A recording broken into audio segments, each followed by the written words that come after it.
इस छोटे अध्याय में आध्यात्मिक साधनाओं के अन्य मार्गों की अपेक्षा भक्ति मार्ग की सर्वोत्कृष्टता के महत्व पर प्रकाश डाला गया है।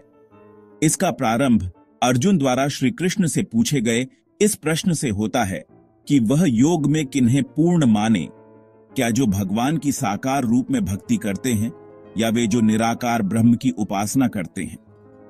इसका उत्तर देते हुए श्री कृष्ण कहते हैं कि दोनों मार्ग भगवत प्राप्ति की ओर ले जाते हैं, किंतु वे उनकी साकार रूप की पूजा करने वाले भक्त का श्रेष्ठ योगी के रूप में सम्मान करते हैं।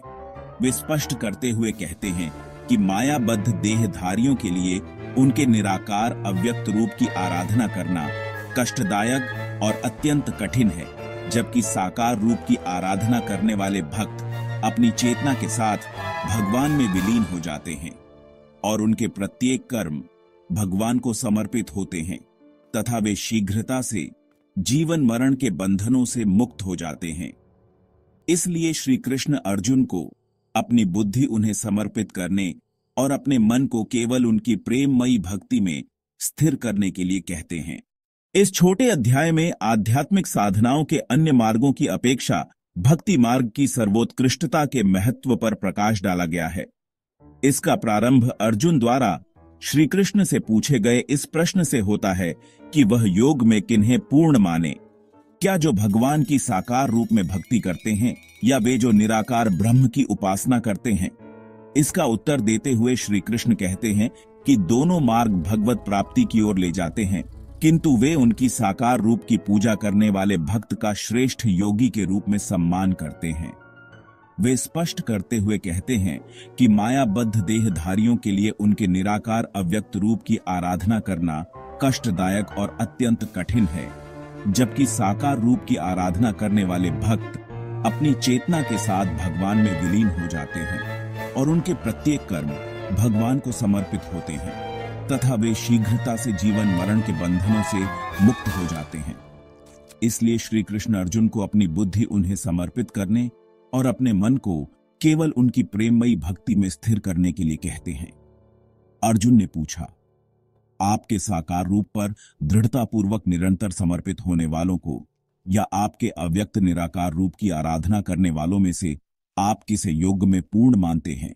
अर्जुन ने पूछा, आपके साकार रूप पर दृढ़तापूर्वक निरंतर समर्पित होने वालों को या आपके अव्यक्त निराकार रूप की आराधना करने वालों में से आप किसे योग में पूर्ण मानते हैं?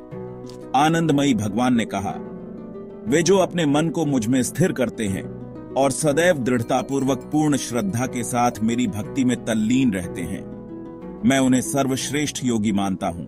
आनंदमयी भगवान ने कहा, वे जो अपने मन को मुझ में स्थिर करते हैं और सदैव दृढ़तापूर्वक पूर्ण श्रद्धा के साथ मेरी भक्ति में तल्लीन रहते हैं, मैं उन्हें सर्वश्रेष्ठ योगी मानता हूं। लेकिन जो लोग अपनी इंद्रियों को निग्रह करके सर्वत्र संभाव से मेरे परम सत्य, निराकार, अविनाशी, निर्वचनीय, अव्यक्त, सर्वव्यापक, अकल्पनीय, अपरिवर्तनीय, शाश्वत और अचल रूप की पूजा करते हैं, वे सभी जीवों के कल्याण में संलग्न रहकर मुझे प्राप्त करते हैं। लेकिन जो लोग अपनी इंद्रियों को निग्रह करके सर्वत्र संभाव से मेरे परम सत्य, निराकार, अविनाशी, निर्वचनीय, अव्यक्त, सर्वव्यापक, अकल्पनीय, अपरिवर्तनीय, शाश्वत और अचल रूप की पूजा करते हैं, वे सभी जीवों के कल्याण में संलग्न रहकर मुझे प्राप्त करते हैं। जिन लोगों का मन भगवान के अव्यक्त रूप पर आसक्त होता है, उनके लिए भगवान की अनुभूति का मार्ग अति दुष्कर और कष्टों से भरा होता है। अव्यक्त रूप की उपासना देहधारी जीवों के लिए अत्यंत दुष्कर होती है। जिन लोगों का मन भगवान के अव्यक्त रूप पर आसक्त होता है, उनके लिए भगवान की अनुभूति का मार्ग अति दुष्कर और कष्टों से भरा होता है। अव्यक्त रूप की उपासना देहधारी जीवों के लिए अत्यंत दुष्कर होती है, लेकिन जो अपने सभी कर्मों को मुझे समर्पित करते हैं और मुझे परम लक्ष्य समझकर मेरी आराधना करते हैं और अनन्य भक्ति भाव से मेरा ध्यान करते हैं, मन को मुझ में स्थिर कर अपनी चेतना को मेरे साथ एकीकृत कर देते हैं। हे पार्थ, मैं उन्हें शीघ्र जन्म मृत्यु के सागर से पार कर उनका उद्धार करता हूं। लेकिन जो अपने सभी कर्मों को मुझे समर्पित करते हैं और मुझे परम लक्ष्य समझकर मेरी आराधना करते हैं और अनन्य भक्ति भाव से मेरा ध्यान करते हैं, मन को मुझ में स्थिर कर अपनी चेतना को मेरे साथ एकीकृत कर देते हैं। हे पार्थ, मैं उन्हें शीघ्र जन्म मृत्यु के सागर से पार कर उनका उद्धार करता हूं। अपने मन को केवल मुझ पर स्थिर करो और अपनी बुद्धि मुझे समर्पित कर दो।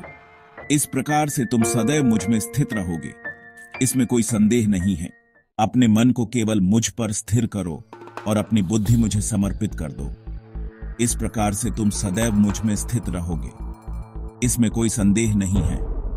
हे अर्जुन, यदि तुम दृढ़ता से मुझ पर अपना मन स्थिर करने में असमर्थ हो तो सांसारिक कार्यकलापों से मन को विरक्त कर भक्ति भाव से निरंतर मेरा स्मरण करने का अभ्यास करो। हे अर्जुन, यदि तुम दृढ़ता से मुझ पर अपना मन स्थिर करने में असमर्थ हो तो सांसारिक कार्यकलापों से मन को विरक्त कर भक्ति भाव से निरंतर मेरा स्मरण करने का अभ्यास करो। यदि तुम भक्ति मार्ग के पालन के साथ मेरा स्मरण करने का अभ्यास नहीं कर सकते, तब मेरी सेवा के लिए कर्म करने का अभ्यास करो। इस प्रकार तुम पूर्णता की अवस्था को प्राप्त कर लोगे। यदि तुम भक्ति मार्ग के पालन के साथ मेरा स्मरण करने का अभ्यास नहीं कर सकते, तब मेरी सेवा के लिए कर्म करने का अभ्यास करो। इस प्रकार तुम पूर्णता की अवस्था को प्राप्त कर लोगे। यदि तुम भक्ति युक्त होकर मेरी सेवा के लिए कार्य करने में असमर्थ हो, तब अपने सभी कर्मों के फलों का त्याग करो और आत्मस्थित हो जाओ। यदि तुम भक्तियुक्त होकर मेरी सेवा के लिए कार्य करने में असमर्थ हो, तब अपने सभी कर्मों के फलों का त्याग करो और आत्मस्थित हो जाओ। शारीरिक अभ्यास से श्रेष्ठ ज्ञान है, ज्ञान से श्रेष्ठ ध्यान है और ध्यान से श्रेष्ठ कर्म फलों का परित्याग है, और ऐसे त्याग से शीघ्र मन को शांति प्राप्त होती है। शारीरिक अभ्यास से श्रेष्ठ ज्ञान है, ज्ञान से श्रेष्ठ ध्यान है और ध्यान से श्रेष्ठ कर्म फलों का परित्याग है, और ऐसे त्याग से शीघ्र मन को शांति प्राप्त होती है। जो किसी प्राणी से द्वेष नहीं करते, सबके मित्र हैं, दयालु हैं, ऐसे भक्त मुझे अति प्रिय हैं, क्योंकि वे स्वामित्व की भावना से अनासक्त और मिथ्या अहंकार से मुक्त रहते हैं, दुख और सुख में संभाव रहते हैं और सदैव क्षमावान होते हैं। वे सदा तृप्त रहते हैं, मेरी भक्ति में ढूंढता से एकीकृत हो जाते हैं। वे आत्म संयमित होकर दृढ़ संकल्प के साथ अपना मन और बुद्धि मुझे समर्पित करते हैं। वे जो किसी को उद्विग्न करने का कारण नहीं होते और न ही किसी के द्वारा व्यथित होते हैं, जो सुख दुख में संभाव रहते हैं, भय और चिंता से मुक्त रहते हैं, मेरे ऐसे भक्त मुझे अति प्रिय हैं। वे जो किसी को उद्विग्न करने का कारण नहीं होते और न ही किसी के द्वारा व्यथित होते हैं, जो सुख दुख में संभाव रहते हैं, भय और चिंता से मुक्त रहते हैं, मेरे ऐसे भक्त मुझे अति प्रिय हैं। वे जो सांसारिक प्रलोभनों से उदासीन रहते हैं, बाह्य और आंतरिक रूप से शुद्ध, निपुण, चिंता रहित, कष्ट रहित और सभी कार्यकलापों में स्वार्थ रहित रहते हैं, मेरे ऐसे भक्त मुझे अति प्रिय हैं। वे जो सांसारिक प्रलोभनों से उदासीन रहते हैं, बाह्य और आंतरिक रूप से शुद्ध, निपुण, चिंता रहित, कष्ट रहित और सभी कार्यकलापों में स्वार्थ रहित रहते हैं, मेरे ऐसे भक्त मुझे अति प्रिय हैं।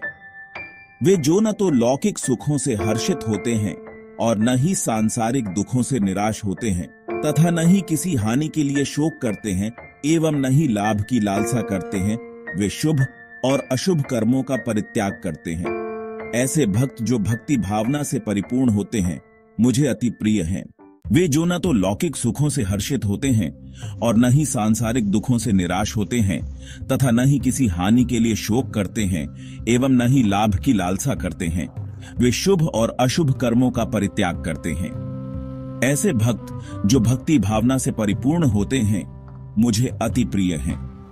जो मित्रों और शत्रुओं के लिए एक समान है, मान और अपमान, शीत और ग्रीष्म, सुख तथा दुख में संभाव रहते हैं, वे मुझे अति प्रिय हैं। जो सभी प्रकार के कुसंग से मुक्त रहते हैं, जो अपनी प्रशंसा और निंदा को एक जैसा समझते हैं, जो सदैव मौन चिंतन में लीन रहते हैं, जो मिल जाए उसमें संतुष्ट रहते हैं, घर गृहस्थी में आसक्ति नहीं रखते, जिनकी बुद्धि दृढ़ता पूर्वक मुझ में स्थिर रहती है और जो मेरे प्रति भक्ति भाव से परिपूर्ण रहते हैं, वे मुझे अत्यंत प्रिय हैं। श्री कृष्ण भक्तों की 10 अन्य विशेषताओं का वर्णन करते हैं जो मित्रों और शत्रुओं के लिए एक समान है। मान और अपमान, शीत और ग्रीष्म, सुख तथा दुख में संभाव रहते हैं, वे मुझे अति प्रिय हैं।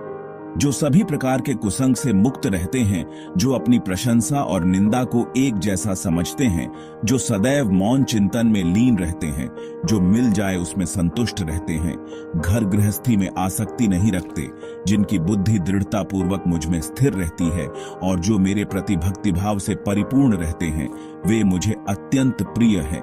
श्री कृष्ण भक्तों की 10 अन्य विशेषताओं का वर्णन करते हैं। वे जो यहाँ प्रकट किए गए इस अमृत रूपी ज्ञान का आदर करते हैं और मुझ में विश्वास करते हैं तथा निष्ठापूर्वक मुझे अपना परम लक्ष्य मानकर मुझ पर समर्पित होते हैं, वे मुझे अति प्रिय हैं। वे जो यहाँ प्रकट किए गए इस अमृत रूपी ज्ञान का आदर करते हैं और मुझ में विश्वास करते हैं तथा निष्ठापूर्वक मुझे अपना परम लक्ष्य मानकर मुझ पर समर्पित होते हैं, वे मुझे अति प्रिय हैं।